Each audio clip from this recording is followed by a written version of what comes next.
cewa ma bara da zuwa bai ce tun na sa yaro ya kira ki kin je kin kwance cikin gida. Kai ka san ayyukan cikin gida ke da kwai. Gaskiya ne. To ya gida ya aiki ya su mama ya kowa da kowa. Lafiya na lafiya. Da fatan dai kowa yana lafiya. Lafiya na. Ke ma kina cikin koshin lafiya? Lafiya na lafiya kake. Lafiya na wallahi. Na san dai ba ki gane ni ba kuma ba ki san ba. Ba lalle kin waye ba. Gaskiya ni ina son saurayi. Gaskiya ne. Kin biyo ta can wajen daɗin kowa ba kin biyo ni na haɗu da ke amma na gan ki ne kawai. Didi wannan lokacin kallon farko dukkan fari yayin da ya tosa da kyakkyawan fuskar kawai sai na jikin ya aran gama da zuciyata ma'ana na yi gamo da bai tara gama rayuwa ta hankali shan rayuwa. Ok, haka na nufin kenan na samu karɓa da wuri. Ka samu karɓa kan da wuri. Gaskiya ne. To,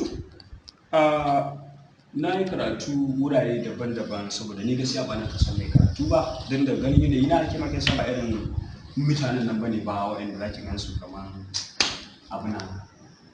Ke da gani kin san na daɗe da wayewa. Dan can waye ne ka waye sosai. Wallahi Kasar ƙasar mutum ya can ƙasar banda na saboda abubuwa. wai wata ƙasa ce wanda Au, wai baki gane banda da nake magana babbar ƙasar wajen nan da ake labari? ko wata wanda kake cewa Right! Sai mu shi yasa nake son ki wallahi kin waye. Da su ko da ya kamata in dinga haɗuwa da manyan mata nan. Yes. Yan mata kina birge ni saboda wallahi dauka haske ne da ke baby na kin haɗu tunanin ke na birge ni ba. Yanzu abin na ga miki mashin nan da na siyo na so in siyo ba shi ne na siya ba na so in zaɓi wani motar sabo da ya shigo shi ne na so in ɗauki hasken shi to labari ya bambanta.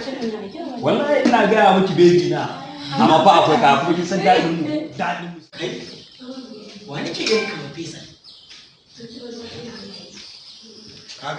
wai nan ka zo da ya ka abu ne abba abu kawai daga wankin mashin matsalar ku kenan ba ni makulli na da Allah kawai daga wankin mashin wanki mutum ya ba ku wanki yau ba mashin ne ba yanzu wannan yan kare yanzu wannan fesa da muke kira shi yanzu wannan yan matan shi a garin nan sun kai 50 wallahi nabi ina ga kece ka 50 da Allah sauke muke wannan baby share kawai ya zaki bi wannan haske baby share kawai wannan ni dai ba na dauki mashin dina haske